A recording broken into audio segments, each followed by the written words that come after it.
Okay, so let's start. Let's start again. Hi, my name is Alastair Grant. Okay, so what you need to do is put in the box, you've got A, B, C, D. All you need to say is basically what they need to do in this particular part of the exam. I don't mean that they have to do speaking, reading, whatever. Yes, obviously that, but you know, more or less what they have to do. Just choose one, just choose A or C, whatever, and just, you know, write down quickly what it is that they need to do. Just take 30 seconds to do that, and we'll move swiftly on.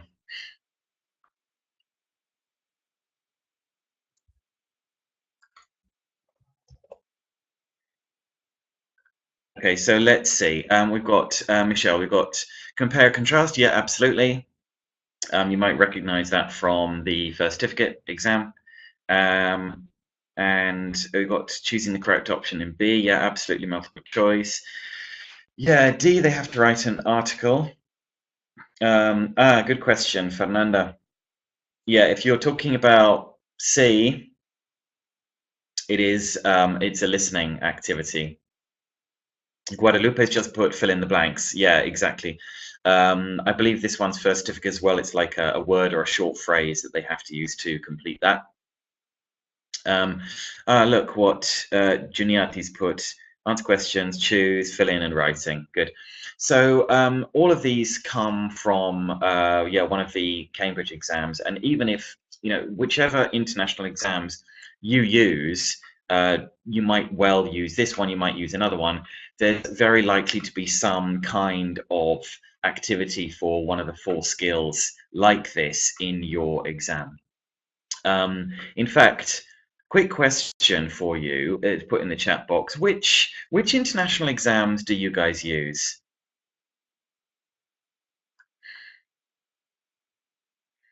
Just the right first. Okay, so looks like overwhelmingly Cambridge, IELTS, PET, etc. Okay. Right. Okay. Trinity. Okay, great. So yeah, like I say, with most of the international exams, in fact, Kamla as well, TOEFL. Okay, Michigan. With the vast majority, yeah, in any of them, there's going to be skills work that needs to be done. So that's what today is about. So moving quickly on, so we lost a little bit of time there. It's going to be about the 4 skills. My plan is in this session to give you guys some ideas to take into the classroom for each of the 4 skills specifically related to exams and how to help students with that. Just a few insights into helping our students develop how they actually deal with those skills in the exams. So first of all, let's start with the listening skill. I'm going to give you 2, by the way, for each skill. This is one of the parts of, I think, any international exam that stresses our students out more than any other. That's at least my experience. Why do you think that is? Why do they get so stressed about listening? I do, trust me, when I have to listen to anything in Spanish, I get terribly stressed about it. But why do you think for our students it can be such a stressful experience for them? Lots of people sometimes, yeah, they don't understand the accent. Yeah, absolutely. And it can be that, it can be a different dialect. That's a really good point, actually, different dialect as well. I like that. And there's no visual support, speed. Yeah, Fernanda, exactly. They try and understand everything. This happens all the time.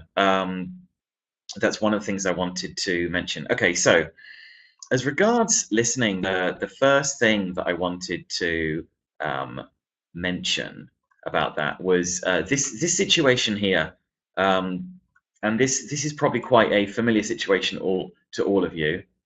Notice I made a spelling mistake there. Should be B. I just want to be close to you. How do you think this picture in some way relates to the problems that our students can have with listening?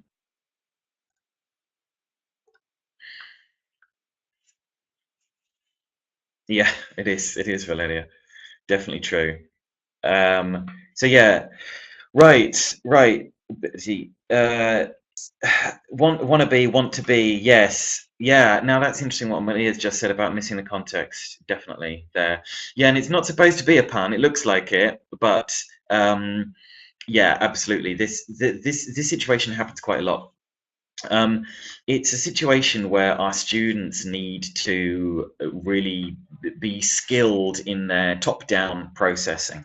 Um, which, in case you're not sure what top-down processing is, we're going to look at top-down and bottom-up processing very quickly here. Um, top-down processing is having like I would say, a bird's eye view of the whole situation. By the way, sorry, as I'm talking, feel free to keep writing in the chat box as well, and I'll pick up some of the things that you guys say. So yeah, top-down processing, the idea of looking at something globally rather than looking at it on a micro level, on sentence level, so students can get the whole picture.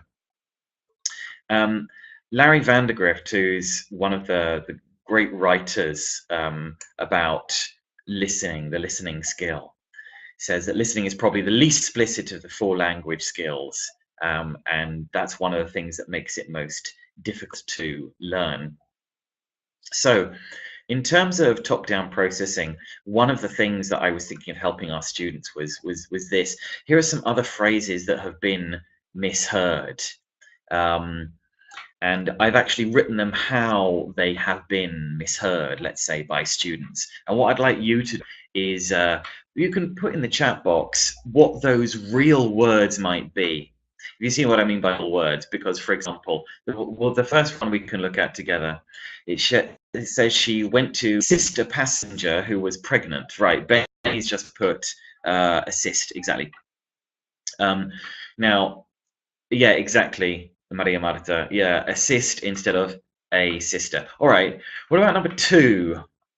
I made out with this girl last night. Right, made out, exactly. Made out rather than made out. Very good. And thirdly, this is actually something that one of my cousins once said at a family dinner. On this suspicious occasion, I'd like to say a few words. Bless him, he was only not special, no, but it's a word that means special. It's a synonym of special. Auspicious, Maria Florencia. Yeah, exactly. It should be on this auspicious occasion, and actually, he said this auspicious occasion, and this can be like with all three of these, definitely an issue that our students can have. Going back to number one for a second, what our students can very often do is they imagine that they've heard a word like sister. She went to a sister passenger. And then our student, what they're doing is they're focusing, or they're trying to pick up words connected to the family, like brother or mother, or something to do with the family, a few utterances on in the listening. And they get terribly confused because their schemata has been activated. They think it's going to be something to do with the family, and it's actually nothing to do with that at all. This is, by the way, this is, if I can get the slide working, there it is. This is something known as the lexical effect, as it says in this quote here, whereby known words in the listener's lexicon influence the perception of sounds, often erroneously informing the listener of a known word where in fact the reality is very different. And that's what you saw with on this suspicious occasion one, especially as well. Okay, so given that this can be an issue, this is a little activity to help your students. On your screens in front of you right now, you should be able to see 6 different sentences. And what I have done with these 6 different sentences, I've changed them a little bit. What I'm going to do, yeah, Emiliano, absolutely, I totally agree with that. What I'm going to do, on the right of those 6 different sentences, in a minute, I'm going to show you the reply to those 6 different sentences. And this is what I'm talking about with top-down processing. Your job is to connect the 6 sentences on the left with the answers to those sentences on the right. So, in fact, why don't we do the first one together? I'm going to get a little marker pen that I can use here.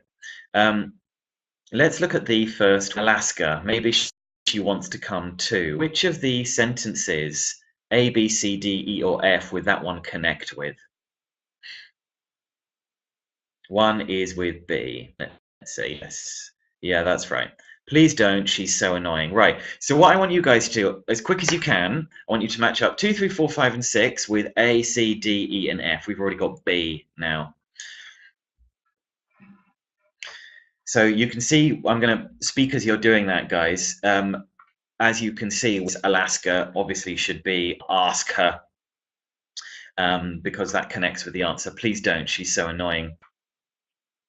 This is it's a really good little activity to do with students, something like this. These, as you see, I've given the quote at the bottom here. I adapted them from that author. However, you can make your own up. I mean, things that you hear in the classroom all the time. In fact, one of my good friends and colleagues, Marcela, who works in Jujuy, was telling me the other day that one of her students, or some of her students, got very confused. They would always, because she would always talk about another student in the room called Raffa Plaus. And one day she asked him, Raffa Plaus, I don't talk about someone called Raffa Plaus. And then they said, no, miss, whenever we do something right, you say Raffa Plaus. And she realized that what they heard was Raffa Plaus, and what she meant was round of applause. So this lexical effect thing happens quite a lot. All right, so I'm going to start looking at the answers you've put here. No, Benny, that's great. You've put them all. Yeah, I think, in fact, looking at them, 6D, we've got all the answers here. All right. So look, just to check, I'm gonna connect them up. So number 2, I compose for Showmatch, which, if you don't live in Argentina or Uruguay or possibly anywhere in South America, is a very, let's just say, famous TV program. So I compose for Showmatch. Number 2 should be E. Wow, I didn't realize. Sorry, I didn't know you wrote music. The misheard word there being compose. You compose music. Number 3, in this newspaper, the TV guide is a center page, and that connects with A. Thanks, I couldn't find it anywhere. So not a page, but center as in the middle. Number 4, I picked your book up, beg your pardon, I picked your book up off the floor. This is a really good example of the lexical effect. Oh, thanks, I didn't realize I dropped it. Picked your book up off the floor. Then we've got number 5. This map shows all the citizen towns in the country. Connects with F. It doesn't show the pubs then. Yeah, absolutely, Pamela. So citizen towns should be cities and towns. Hence the reply, it doesn't show the pubs then, as a question. So finally, I think Coke and Pepsi are rivals. Are rivals. Well, of course they are. They're competitors. Very good. So again, like I say, this is a nice little exercise that you can use with your students to make sure that they take into account the whole context. They don't just fixate on something they've heard and think, right, it's got to be about a passenger who was her sister. No, they do need to get the whole context. Okay, good. Let's move on. Now, on your scenes, or beg your pardon, on your screens in front of you, you should be able to see 2 gentlemen. Who are these 2 guys? So on the left, yeah, we've got Shakespeare, and on the right we've got Eminem. Eminem, in case you are not aware, is a rapper, a rap artist from the United States. And what would you say that Shakespeare and Eminem both have in common? I'm not talking about poetry necessarily, but what do they both have in common? They have quite a lot in common, actually. Oh, I like that. Imagination, famous, composers, creative, skin color. Interesting. Right, I wasn't quite going for the famous person answer, but oh, complex vocabulary for students. I like that. I like that. What I was thinking was this, in terms of, this is the opposite from top down. processing, bottom-up processing. They both use rhythm in their language, and I'm going to do this so that you can get what I'm talking about. John Field, one of the great writers of the listening skill for students, says that English is a language with stress time tendencies, where the content words rest. They carry the main information for the listener. Yes, they do. So what often happens in that situation is that in English we stress the verbs, the nouns, the adjectives, and the adverbs. What I'm going to do now is, in order to prove this, as it were, to you, I'm going to give you a few sentences, and what I'm going to ask you to do is I'm going to ask you to count how many syllables you can hear. Okay, that's all I want you to do. I'm going to hide presentation from you for a second, so don't panic, nothing's gone wrong. But the reason I'm doing this is so that I can see the answers without you seeing the answers, as it were. So yeah, like I say, what I want you to do is to count the amount of syllables that you hear in the 3 utterances that I'm going to give you. So again, it's not the words I want you to write down or anything like that. It's just the number of syllables that you hear. Okay, so just trying to find it now. Where is it? Okay, there it is. All right. So actually, I can show you what I'm talking about with this one. The first one, just so that you can see, is I often have problems understanding the grammar. I'm just going to do this so that you can see exactly how this works. So in here, you can see that there's 13 syllables. I often have problems understanding the grammar. There's 13 syllables there, okay? Right. So I'm going to read the next one to you. All I want you to do is put down in the chat box the number of syllables that you hear. Okay, so here we go.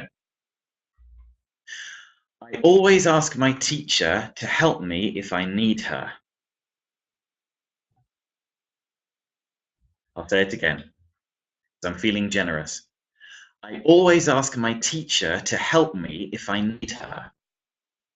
Right, so we've got 13, 13, 15, 11, 14, 13, 11. I always ask my teacher to help me if I need her. Right, answer was 14, that one. Michelle for 23, it's not 23. Okay, all right. Okay, next one coming up. Okay, so again, just want a number. I don't want the words or anything like that. Ready? We go. It's all right, Michelle. I thought it might have been. All right, here we go. Rarely do my homework, and my teacher knows it.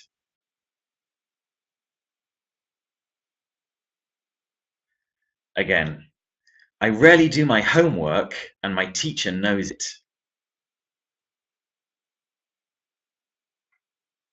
Right, so let's see, what have we got? 12, 13, 14, 13, 13, 13. Most people seem to be putting 13. Is the answer? Right, 13. So listen, my question to you is the following. When I got you to count those syllables, what did you have to do to count the syllables?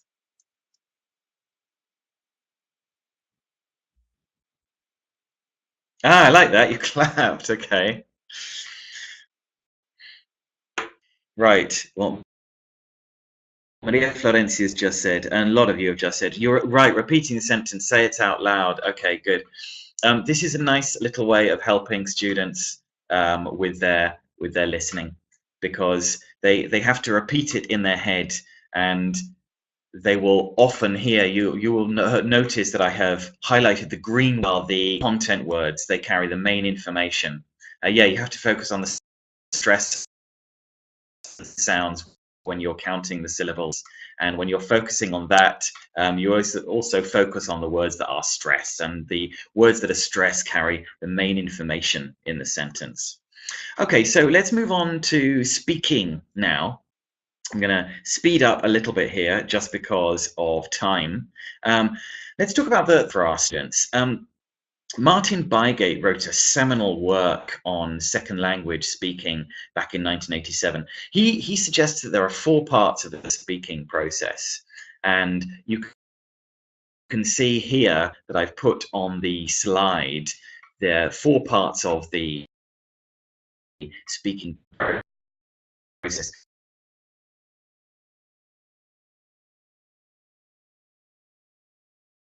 But I have removed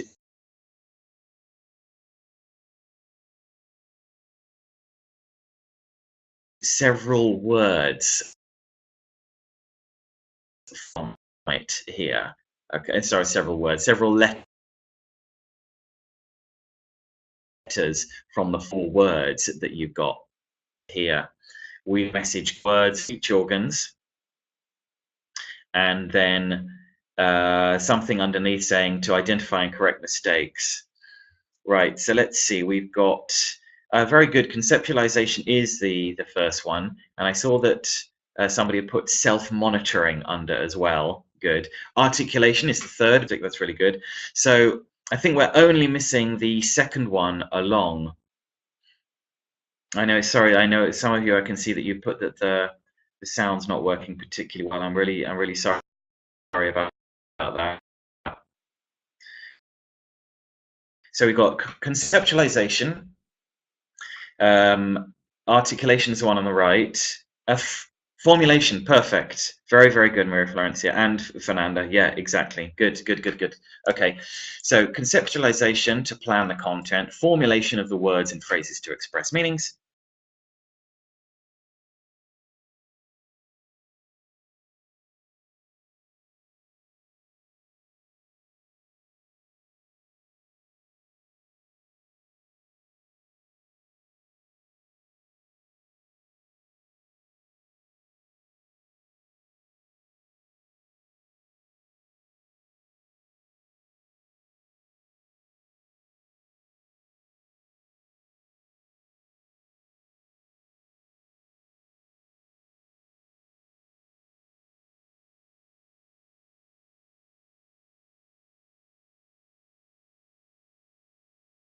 And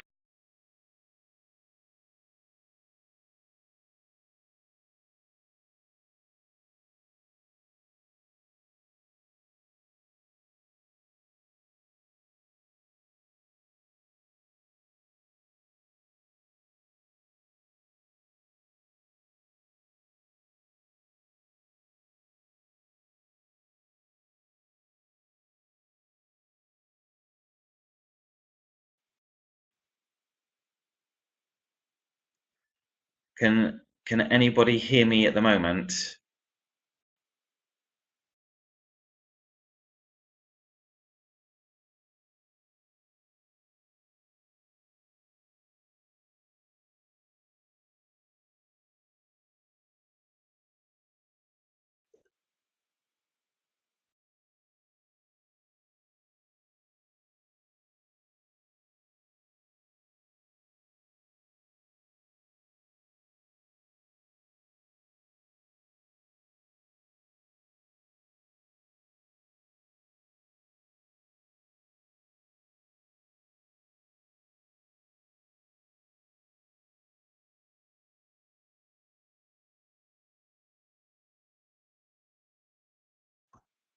Okay. Be able to hear me now. Can anybody hear me? Can anybody see me?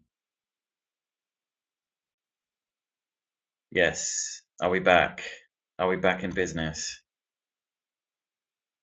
Yes. Hooray! Thank goodness for that. Yeah. Sorry. No, there's not a particularly great internet connection where I am. I'm in Santa Rosa in Argentina, and I'm where I am. The connection's not amazing, so I'm very sorry about that. Okay. So look.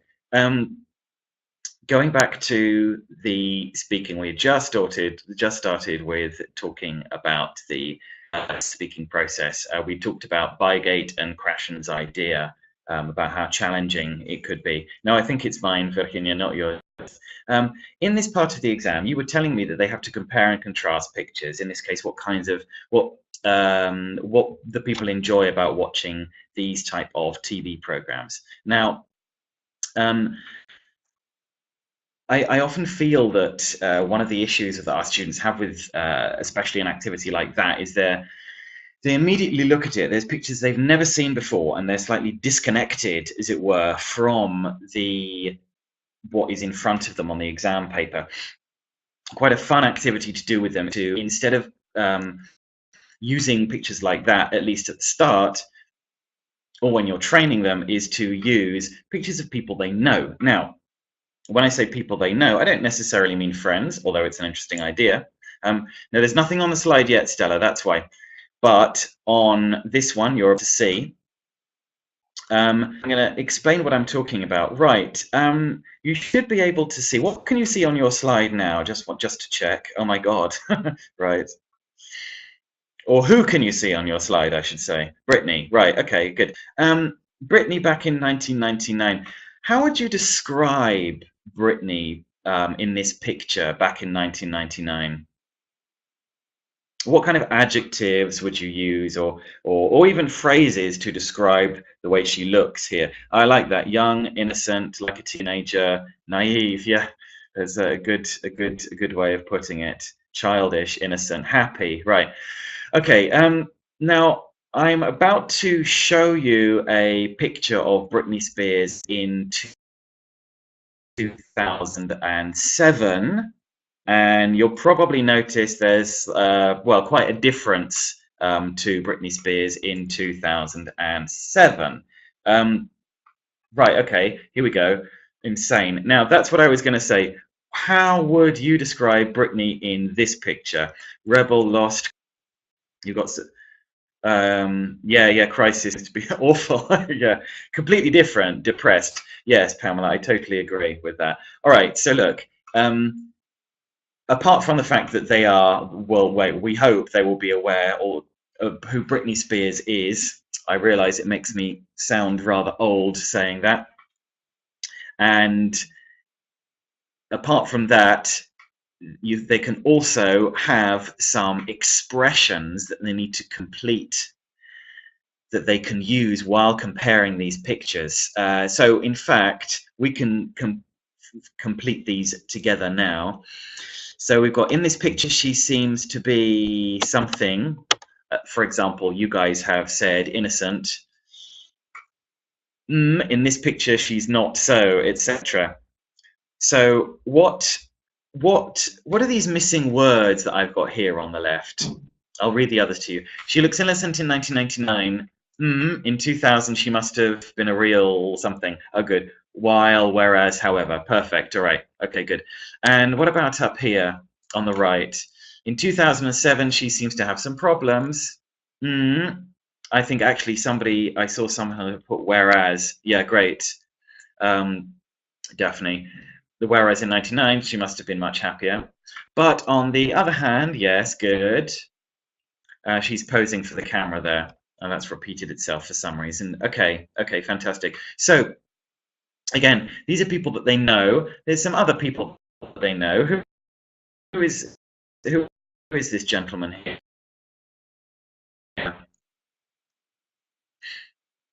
Quite a world famous man. You can see it. Right, okay.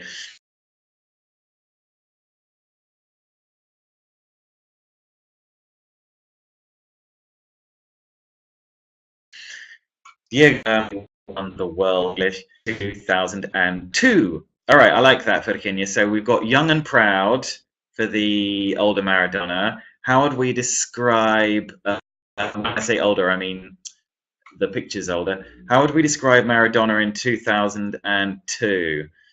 A person needs help, drugs, given up, disgusting. Right, okay. Admittedly, he's a lot better now. It has to be said. Heavy set. I like that, Judith. Very, very much. What was left of him, indeed. Good. Careless. Yeah, absolutely. He's changed a lot since then, I have to say. It's been a while since he looked like that. Right. I like that, Maricel. Two realities of the same person, protected by green peas. Sorry, that's very funny. Okay. All right, stop making me laugh. We have to get on with this session now. Right.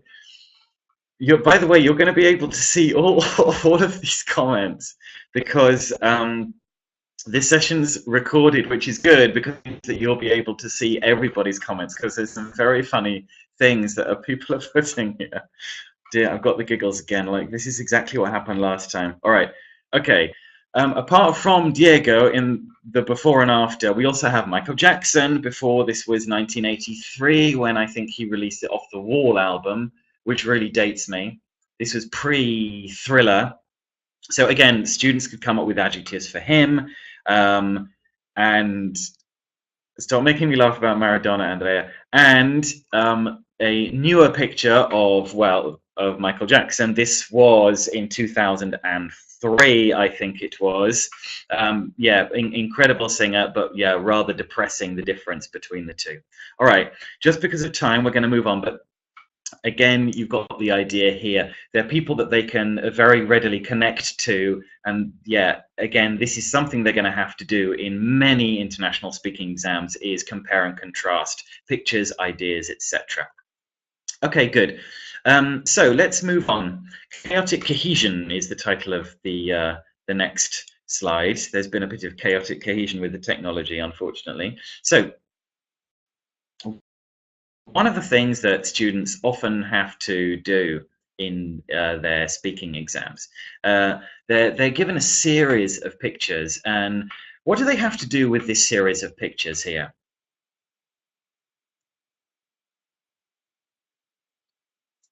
You've got sorry, I beg your pardon, 5 story, exactly. This happens quite a few international exams, a very good skill to develop in students.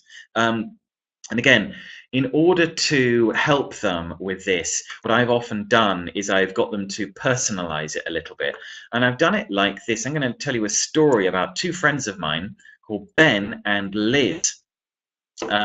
In fact, you guys are going to tell the story. Yeah, I think it might be the Flyers exam, Araceli. It might be. Where are Ben and Liz from? Where's Ben from?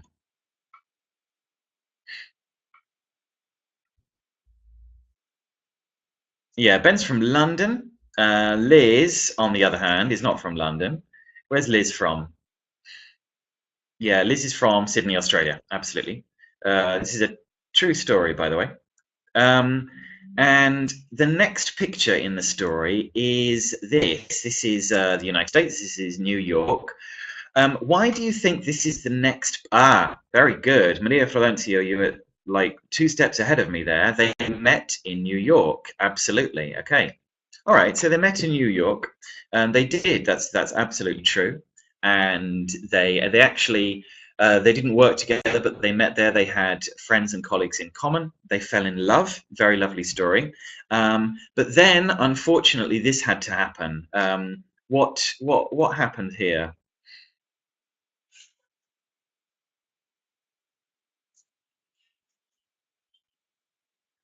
Yeah, exactly. They had to say goodbye. That's right. They didn't split up. They didn't split up. But they did have to. Good, Daphne. Exactly. They had to go back to their countries. By the way, somebody just wrote something about the difficulty with imagination. The good thing about this, bear with me on this. It'll become clear what I'm talking about. These are all pictures that I've shown students, and I've told them the beginning of the story, and they had to think about what the other parts of the story were. This was a B1 adolescent class that I had a few years ago. I'm going to show you the other 3 parts of the story. Just because of time, I want to move forward a bit. So afterwards, what happened is they had to go back to their to England and to Australia. They emailed each other in the meantime. They did, exactly. Well, look at that. Daphne's finished the story. Perfect. Yeah. They kept in touch, exactly.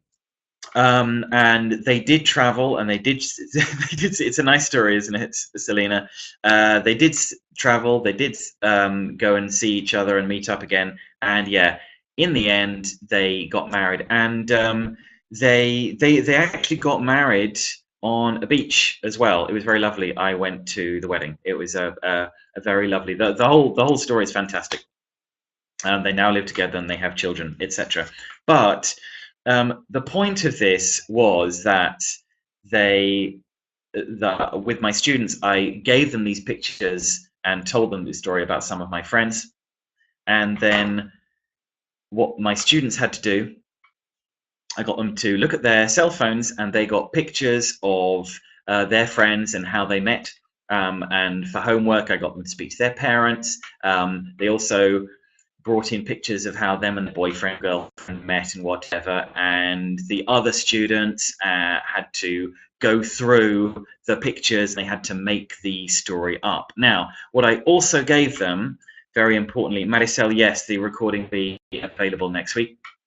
What I also gave them was these connectors, because so after that, then and later on in the end, when they were telling their stories to each other, or when they were guessing their partner's stories, I should say, they had to use these connectors. So the whole thing turned into a cohesive story. Okay, let's move on to reading. Sorry, I'm rushing a bit, but I want to make sure that we get. Yeah, exactly, Maricel. Absolutely, that's the idea. So let's talk about reading next. Next on our menu is reading. Now, I'm going to give you a reading comprehension. Now, I know that you're all English language teachers or trainees or directors, coordinators. So you should be able to do this reading comprehension, but the reading comprehension is in another language. In fact, this reading comprehension is in Slovenian. But I bet that you guys can get at least one of the answers in the next 60 seconds, I promise you. Have a look at it. You've got a short text in Slovenian there, and you've got 4 questions also in Slovenian. And like I say, I bet that if you don't, even if you don't speak Slovenian, I don't know if anyone here does speak Slovenian, but I bet you can at least get one of the answers. Ah, look at this. Number 1 is 1961. Good. Number 2 is Michelle. Very good. All right. Well, any answers to number 3? 2008. Very good. Now, what's the answer to number 4? 2009, Valeria. Great. Now, my next question is, do any of you Slovenian? Right. Not at all. Nope. Okay. So if you don't speak Slovenian, how did you manage to get 100% on that Slovenian reading comprehension? How did you do that? Right, so we had keywords, connect written forms, questions are closed. Yes, they are. Yeah, very good. Exactly, Daphne. The answers do not require comprehension. Totally, 100%. You didn't have to think at all. You had numbers, you had, in fact, you had 3 numbers and you had 1 name. And all you had to do is connect those things. Careful with reading comprehensions with students, because they get them completely right doesn't mean they understand any of the text at all. So with that in mind, we're going to be talking right now about how to gamify a reading comprehension to prove that the students know or understand they have given an answer to in a text. Very often with true, false, multiple choice, whatever, there might just be a bit of A, B, C, D. One of my students a few years ago in a first certificate class said that her way of doing multiple choices readings was, if you don't know the answer, it's always B. That was her top-down tip for doing it. The idea of this is to get students to prove that they understand how to read. Yeah, sorry, Valeria. Okay, so look, here we go. Just moving on to show you how this works. This is we might get. This is from Optimized B2 by Macmillan. It's got the focus on first certificate. I'm not going to get you to read the whole thing, don't worry, but it's about teenagers, sleep, and learning. In fact, what we're going to do is the following. We've got a very short paragraph from the text in front of you. That, Flavia, what you said, that's a good idea. What you're going to do is the following. I'm going to give you the answers to this true-false exercise, okay? And your job, or our job, let's say, is going to be to check in the text the parts of the text that give us the answer. So it's not just saying true, false, true, false, true, false with a binary thing. It's also going to be how we know the answers, okay? So I'm going to show you all the answers, first of all. And you see I've already underlined the first one. Why? Because number one says true. The times you sleep relate to how old you are. And you see I've underlined the part that says sleep patterns change depending on your age. Okay. So I'm going to read the rest of the text to you, and then we'll have a look at the questions. So sleep patterns change depending on your age. Most younger children get a good night's sleep and wake up fresh and energized the next day. In contrast, teenagers' body clocks change, creating a forbidden zone for sleep at around 9 or 10 p.m. It's propping them up just as they should be feeling sleepy. Later on, in middle age, the clock changes again, making it hard for parents to stay awake when their teenage kids are at their most alert. Right. So the idea is, as you can see, number one is true. They already know it's true, and that's the reason why. So what about number two? Number two, kids feel awake and ready to go in the evening is false. But how do we know that it's false? If I'm one of your students and I'm saying it's false, how do I know that it's false? What part is it? Here we go. Virginia's written times are there, right? Okay, because it says in the question, false, kids feel awake and ready to go in the evening.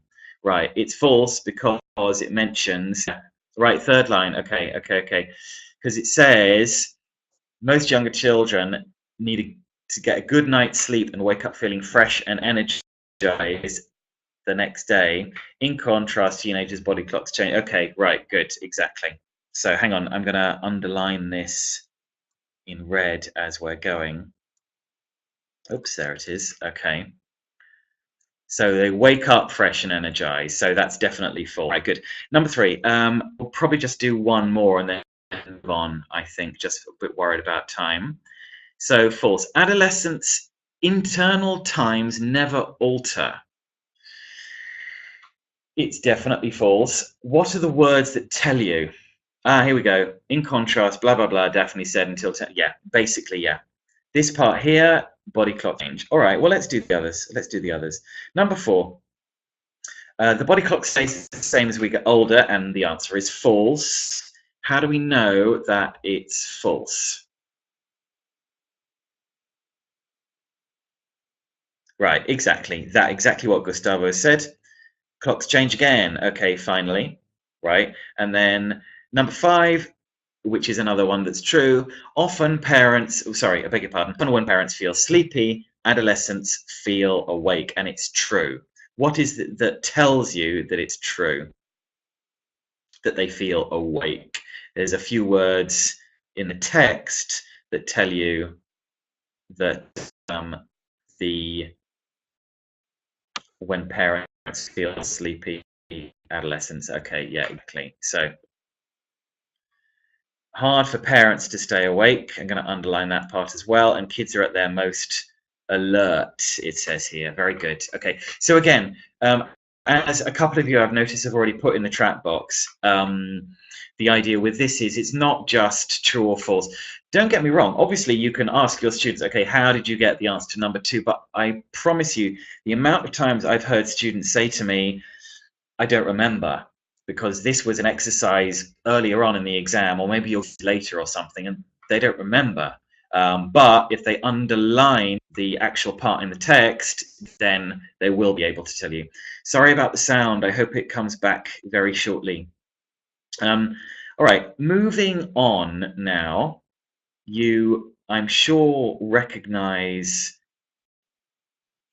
this right here. And yes, it is a pity. I'm sorry, Marisol. This is a multiple choice reading from the first certificate exam. In the multiple choice readings, obviously, as somebody else said earlier on, they need to do exactly that. They have to select A, B, C, or D.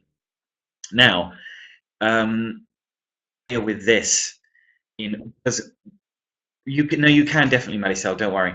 My idea with this is that often the other options that they are given, as I'm sure you probably know, they're called distractors, and they are put there so that the students can discriminate between correct and incorrect information. Okay, so they're to distract the students, and a good idea with this is to, as I'm going to show you right now, remove the answers completely, remove all the A, B, C, D. And so what the students have to do is they have to work out the answers for themselves. This is a really nice little exam technique if you haven't used it before. I'm going to show you how it works. So look, we've got two questions here. We'll probably, just because of time, we're only going to do the first one, I think. He says, beg your pardon, it says, and here we go. Have a quick look at line 59, or have a look at just at this part of the text. It's all you need, trust me. I'll read it to you. For 2 minutes, I was allowed to fly the plane, my hand shaking so much, the plane shook too. It's that responsive. So again, because what does responsive mean in line 59? I'm not going to say anything. I'm just going to let you have a look at that. And you can actually just think of one word that would answer the question, by the way. Good, Pamela, exactly. Right, sensitive is exactly the answer. Perfect. In fact, I'm going to show you in 1 second. Actually, let's do the second question as well, shall we? Right, I'm going to go back one slide, beg your pardon. Okay, right, look, again, you'll get the answer very quickly to one. In the 5th paragraph, Matt wants the pilot to think that something, okay? I'm sorry about the audio. In the 5th paragraph, Matt wants the pilot to think something. So here I'm going to show you where this part in the 5th paragraph now. By the way, it's here. This, by the way, is the 5th paragraph. So, by the way, they're in an aircraft, as you've probably noticed. Can you repeat that? But instead of replying, he did a barrel roll, full lateral 360-degree turn. Are you okay? Yep. Have you had enough? No, I lied. So why did he lie to the pilot? What does he want to, what does Matt want the pilot to think? Right, okay. Nelly has written, wasn't afraid. Okay. That he thinks he's enjoying it. Okay, right, tell you what, let's do what I would do with my students next. Given what you've all said, okay, I'm now going to give you the distractors. So, which would you choose for the first one and the second one? Okay. Good. Okay, perfect. Yeah. All right, so for B and C, okay, good. So we've got sensitive for the first question and that he's feeling fine for the second question. Perfect. Trust me, it's not only quicker, makes them think more about it and makes them focus on the questions. If you move the distractors, this is quite nice exam training, and I would really suggest that you try this out with your students. It can be frustrating for them at the beginning because they think that the multiple choices are there to help them. They're not. They are there to get them to discriminate between correct and incorrect information. This is a really, it's a nice little insight into how to help students with this part of the exam. Okay, so let's move on to writing. Writing is going to be our last one that we are going to look at now. Just because of time, I'm going to spin on a little bit and go straight to the first exercise, okay? Which is this one.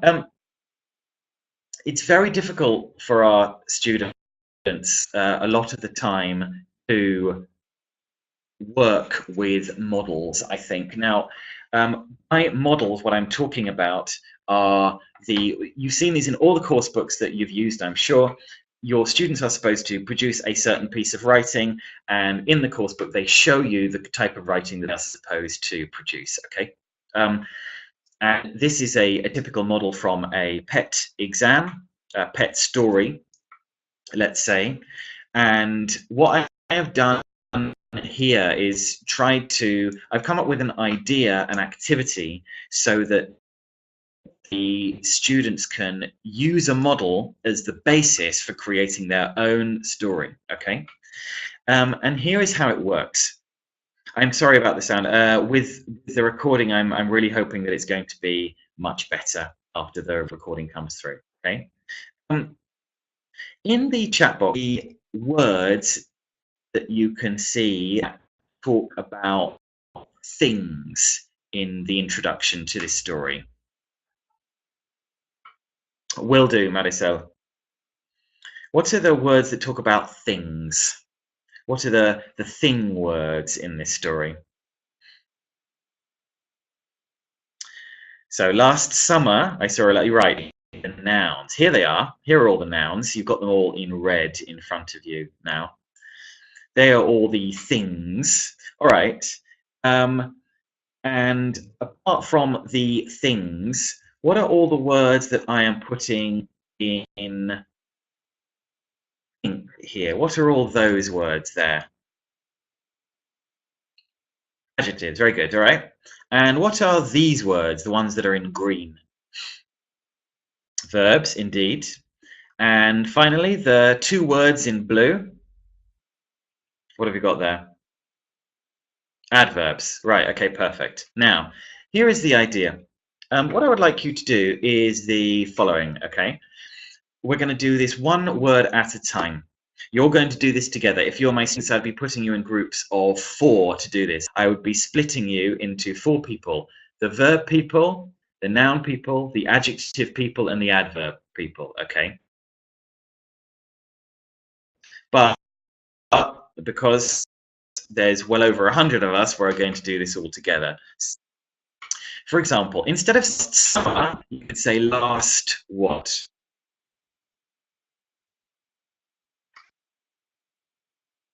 Give me another noun that fits instead of summer.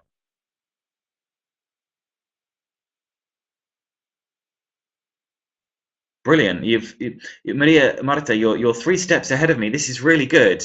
That's exactly what I was going to get you to do, which is changing all the content words. So instead of last summer, I saw a lucky escape, like Maria Marta's put here. Last winter, I heard a strange noise. Okay, I like it. So instead of I was playing happily in the garden, what could it be? I was what? These words. Instead of I was playing happily in the garden, I was what?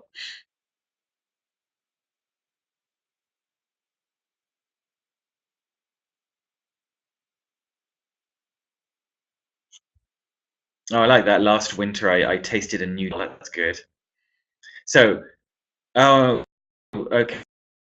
We have an audio issue again. Oh dear. Okay. Well, hopefully it will come back in a second. But you can see from what Maria Marta. I was sleeping peaceful out that, Maria Silvina. That's really good. I like that, Vanessa. I was staying sadly at school.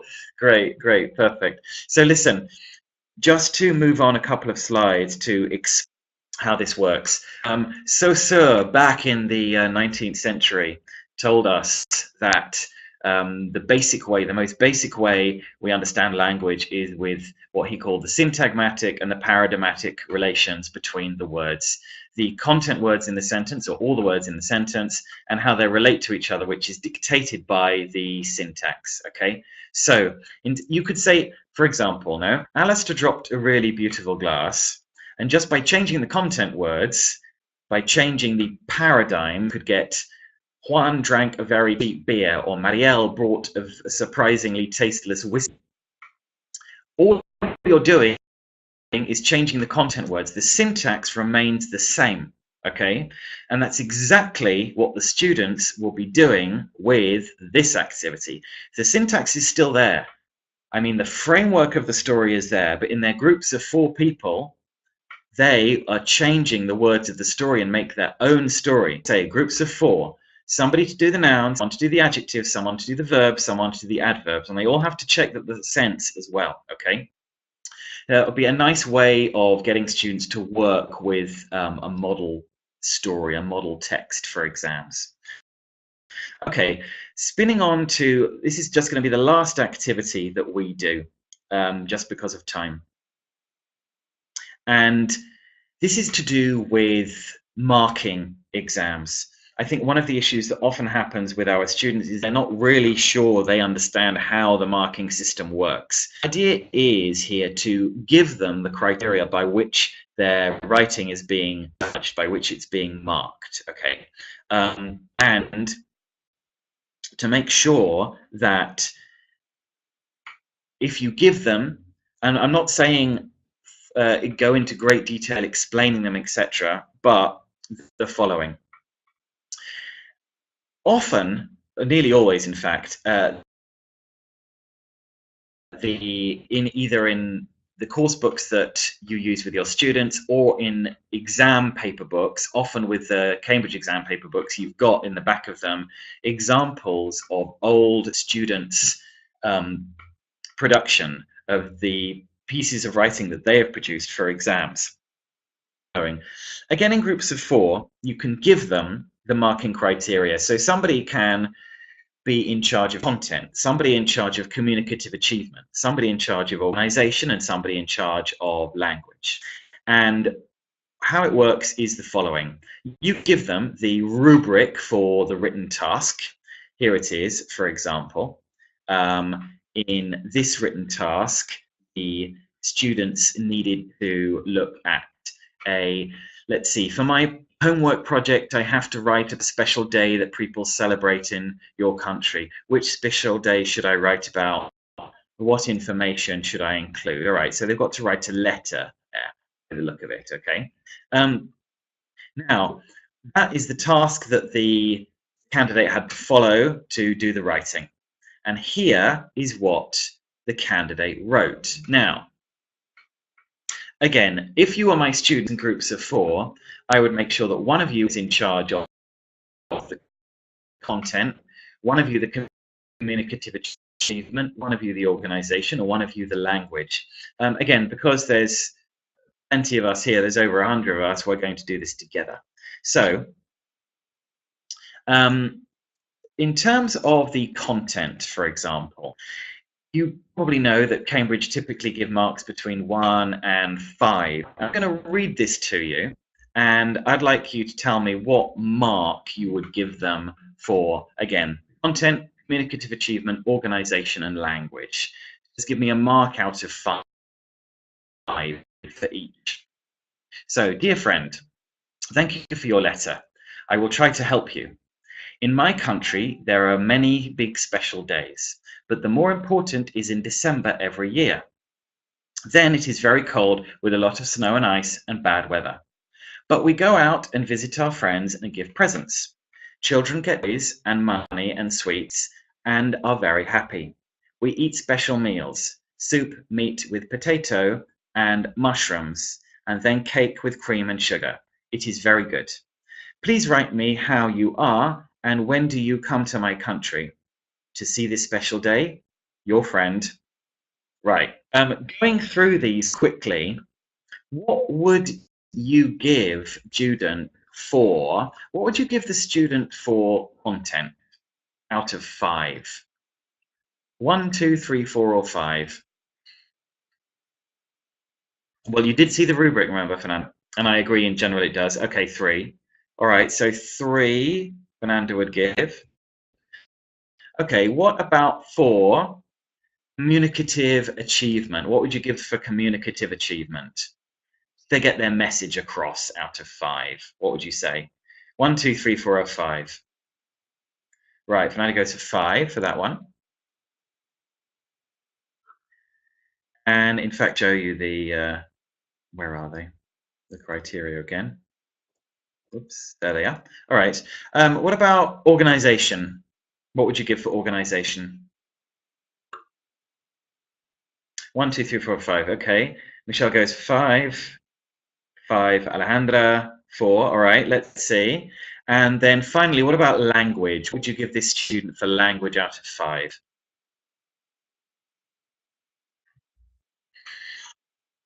4, 4, 3. Audio. Yes. I'm sorry. Okay. Great. Lovely. Okay. All right. So I'm now going to show you what you've all just marked this student's exam based on the criteria I gave you. So Cambridge would have given 5 for the content.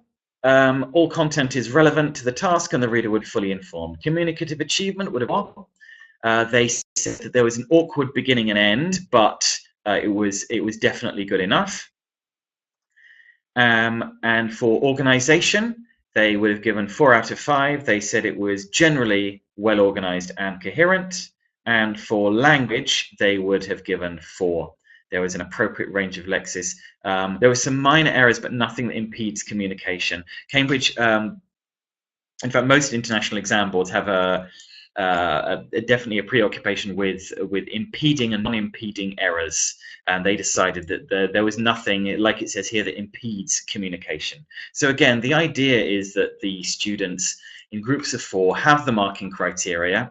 They have one of these pieces of an old student's work, which you will find very easily in the back of exam books, and they get to be the examiners and judge it on this basis, and then you can say what the exam board would have said. I feel like it sort of gives them back ownership of the whole process.